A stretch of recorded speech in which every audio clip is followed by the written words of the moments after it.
I am Nisha Lamba and I welcome you all to our channel Unacademy Judiciary। और आज मैं फिर आपके सामने एक और लेटेस्ट अपडेट लेकर हाजिर हूँ।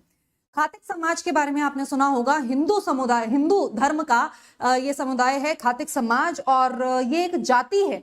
वीडियो में आगे जाने से पहले एक बार मैं क्लैरिफाई कर लूं कि आपको आवाज ठीक से सुनाई दे रही है या तो सब सही है। All right, so let's start the video. हाँ, तो हम खातिक समाज के बारे में बात कर रहे थे। तो खातिक समाज जो है वो हिंदू धर्म का एक समुदाय है। ये एक जाति है जिस जाति के अंदर आपको खातिक शब्द का मतलब मैं आपको बताती हूँ कि खातिक शब्द का मतलब है बुचर्स। बुचर्स मतलब वो व्यक्ति हैं जो भेड़ बकरी को पालते हैं, उनको मारते हैं और फिर उनका जो मांस होता है, जो मटन है, वो बेचते हैं। राइट, तो इस वजह से, क्योंकि इनका प्रोफेशन ऐसा है, उनका जो लाइफस्टाइल है वो इस तरह का है कि जो बाकी का समाज है वो इनसे कटासा रहता है।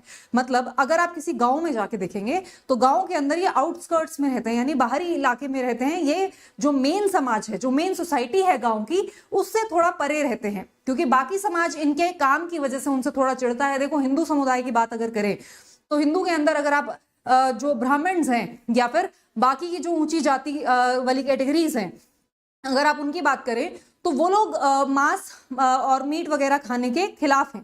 राइट, हिंदू धर्म अपने आप में मांस खाने के खिलाफ है।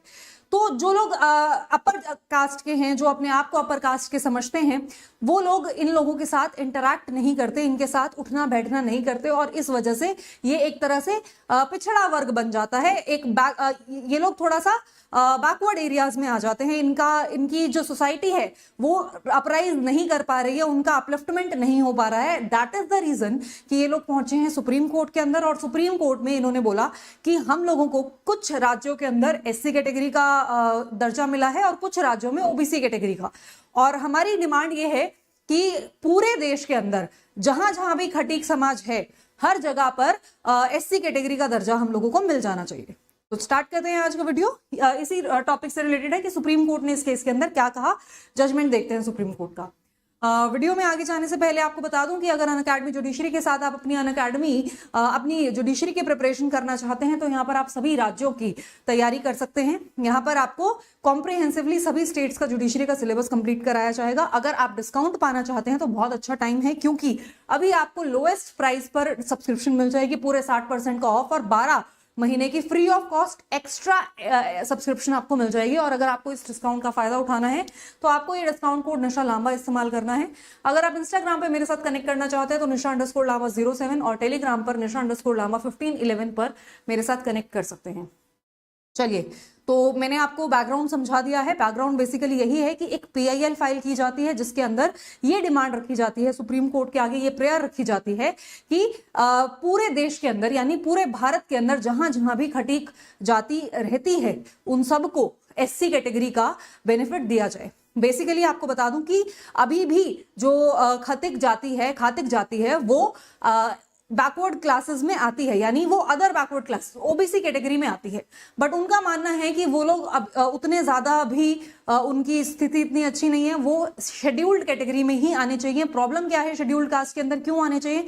बेसिकली उनका कहना है कि उनका जो प्रोफेशन है, उस प्रोफेशन की वजह से उनका उनकी जो जाति है, उनका जो समाज है, वो एक तरह से पिछड़ा हुआ है। राइट, और पिछड़ा रहने की वजह से उनको बहुत सारे बेनिफिट समाज के नहीं मिल पाते हैं। इस वजह से उनको रिजर्वेशन का बेनिफिट एटलीस्ट मिलना चाहिए। और उनका ये भी कहना है, देखो कौन कौन से स्टेट्स में ये एससी कैटेगरी में आ रहे हैं।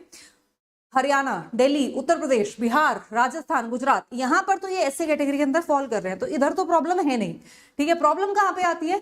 प्रॉब्लम तब आती है जब यहाँ सपोज हरियाणा से उनको महाराष्ट्र में जाना है, ठीक है, तो वहां पर वो ओबीसी कैटेगरी में आ रहे हैं, तो फिर उस केस के अंदर इशू अरेज होता है। मतलब मान लो आपको जॉब के चक्कर में वहां पर जाके सेटल होना पड़ रहा है, या फिर किसी हरियाणा की लड़की की शादी हो गई जाके कहीं और किसी दूसरे राज्य में जहां पर ओबीसी कैटेगरी का बेनिफिट मिल रहा है, तो वहां पर जो महिला दूसरे राज्य में जाती है, या फिर जो लोग अपने प्रोफेशन की वजह से दूसरे राज्य में शिफ्ट होते हैं, आपस में ट्रांसफर होता है, इंटर स्टेट ट्रांसफर होता है, तो उनको ओबीसी कैटेगरी का बेनिफिट मिलता है, ना कि एससी कैटेगरी का, और उनको एससी कैटेगरी का बेनिफिट चाहिए, इस वजह से वो लोग ये पीआईएल फाइल कर रहे हैं। उनका कहना है कि हमारे जब कस्टम्स और हमारे जो रीति रिवाज हैं, जो हमारे रिचुअल्स हैं, वो ऑल ओवर इंडिया सेम है, तो फिर हमारा जो बेनिफिट है वो भी पैन इंडिया सेम होना चाहिए।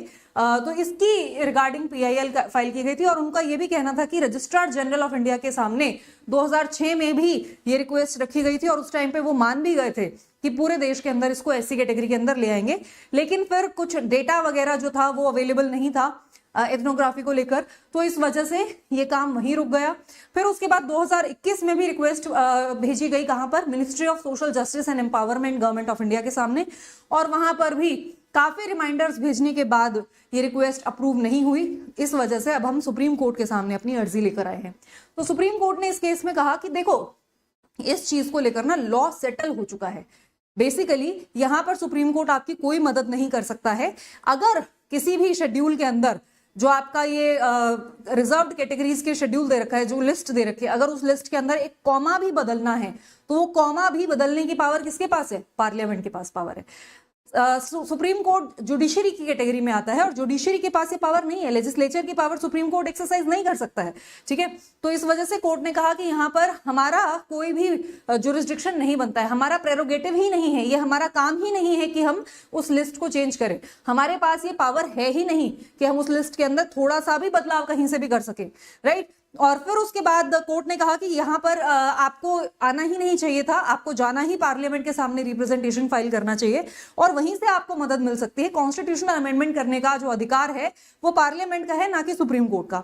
फिर इसमें जो पिटिशनर्स थे उनका कहना था कि हम यहाँ से पीआईएल विड्रॉ कर लेते हैं, क्या हम हाईकोर्ट में जाकर पीआईएल फाइल कर सकते हैं? तो उनका कहना था कि हाईकोर्ट जो है वो तो हमसे सबऑर्डिनेट है, जब हमारे पास पावर नहीं है तो फिर क्या हाईकोर्ट के पास पावर होगी? हालांकि हाईकोर्ट सबऑर्डिनेट नहीं होता है, ये बात आपको कई जजमेंट्स में आपने देखने को भी मिला होगा। यहाँ पर खैर उन्होंने बोल दिया जब सुप्रीम कोर्ट के पास पावर नहीं है तो फिर हाई कोर्ट के पास कैसे पावर हो सकती है? हाई कोर्ट के पास भी पावर नहीं है, ये पावर पार्लियामेंट के पास ही है, तो आप हाई कोर्ट के सामने भी नहीं जा सकते, it is of no use. दूसरी चीज जो कोर्ट ने यहाँ पर जरूर रिमार्क दिया वो ये कि 2023 के अंदर मणिपुर में आपने देखा क्या हुआ। मणिपुर में बेसिकली हुआ क्या था, कुकी और मेती समाज में रिजर्वेशन को लेकर लड़ाई थी।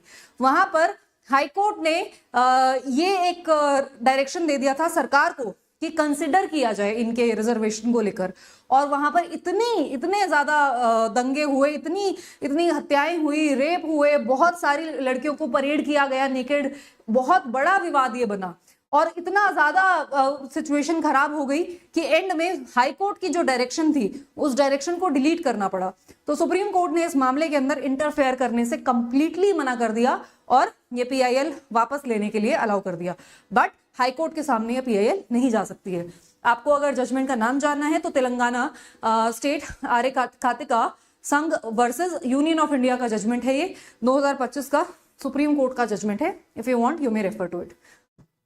चलिए अब बात कर लेते हैं अनअकैडमी जुडिशरी के प्राइजेस की।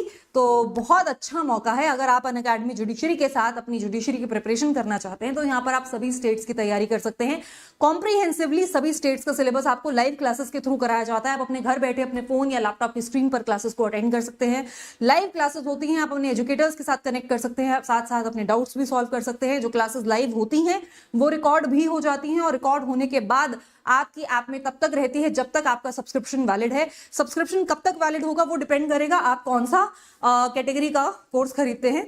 अगर आप प्लस कैटेगरी में ड्यूरेशन 12 महीने का कोर्स खरीदते हैं तो यहाँ पर आपको प्लस 12 महीने एक्स्ट्रा मिल रहा है, और ये कोर्स आपको मिल रहा है 33,400 का। और अगर आप ज्यादा ड्यूरेशन के लिए चाहते हैं तो 24 मंथ्स प्लस 12 महीने एक्स्ट्रा आपको मिल जाएंगे, यानी 36 महीने का कोर्स आपको मिल जाएगा 41,399 का, राइट। और आइकॉनिक के अंदर आपको 12 महीने प्लस 12 महीने का मिलेगा आपको 42,300 का, और 24 प्लस 12 यानी 36 मंथ्स का आपको मिलेगा 50,299 का सब्सक्रिप्शन। अब इस सब्सक्रिप्शन का बेनिफिट मैं आपको बता देती हूँ कि आप जब सब्सक्रिप्शन लेते हैं तो आप सभी बैचेस में एक्सेस कर सकते हैं। जैसे अभी आपको उत्कर्ष बैच में बता रही हूँ, उत्कर्ष बैच लॉन्च किया जाने वाला है जिसमें ये सारे एजुकेटर्स आपको पढ़ाएंगे। 26 तारीख से क्लास स्टार्ट होने जा रही है इसकी, और सिद्धि बैच में ये सभी एजुकेटर्स आपको पढ़ाएंगे, और इसकी क्लासेस 19 फेब से स्टार्ट हो चुकी हैं।